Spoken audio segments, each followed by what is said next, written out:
A special thank you to each of our subscribers who make this channel possible. Here's today's story. In a dramatic turn of events, the United States State Department has announced the revocation of Colombian President Gustavo Petro's visa following his inflammatory comments made during a pro-Palestinian protest in New York City.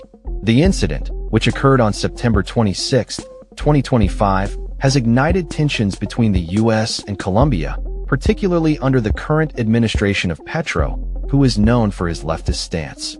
During the protest outside the United Nations headquarters, Petro urged U.S. soldiers to disobey orders from President Donald Trump and not to point their rifles at humanity. He called for a World Salvation Army to liberate Palestine, inciting strong reactions from U.S. officials who labeled his remarks as reckless and incendiary. The State Department stated that Petro's actions were unacceptable, asserting that they would not tolerate calls for insubordination from foreign leaders. Petro, who was in New York for the UN General Assembly, has been vocal in his criticisms of the Trump administration, particularly regarding its military actions in the Caribbean. Earlier in the week, he condemned U.S. airstrikes on boats suspected of drug trafficking, claiming that unarmed civilians, including young Colombians, were among the casualties. The Colombian president's comments have not only drawn ire from the U.S. government, but have also raised concerns about the future of US-Colombia relations. Historically, Colombia has been a strong ally of the United States in the fight against drugs, but Petro's administration has seen a shift in this dynamic. The Trump administration recently decertified Colombia as an ally in the war on drugs, a significant move that reflects the growing rift between the two nations. Petro's remarks at the protest were broadcasted on social media, where he passionately addressed the crowd, calling for solidarity among soldiers worldwide against tyranny and fascism.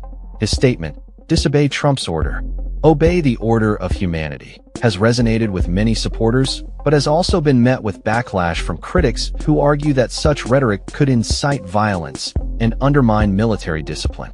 In response to the visa revocation, Colombia's Interior Minister Armando Benedetti expressed his outrage on social media, suggesting that it was Israeli Prime Minister Benjamin Netanyahu who should have faced such consequences instead.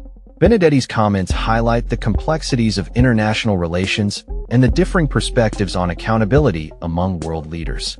As Petro makes his way back to Bogotá, the implications of this incident will likely reverberate throughout Colombia and beyond, raising questions about the future of diplomacy and cooperation between the two countries. As tensions simmer, all eyes will be on how both the U.S. and Colombian governments navigate this precarious situation and what it means for their respective foreign policies moving forward. The fallout from Petro's remarks may also influence other nations' approaches to the ongoing conflict in Palestine, as leaders grapple with the delicate balance between supporting humanitarian efforts and maintaining diplomatic relations.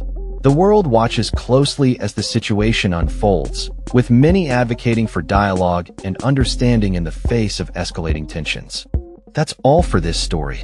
We upload videos every day covering many different subjects, so hit that subscribe button to stay informed. Thanks for watching.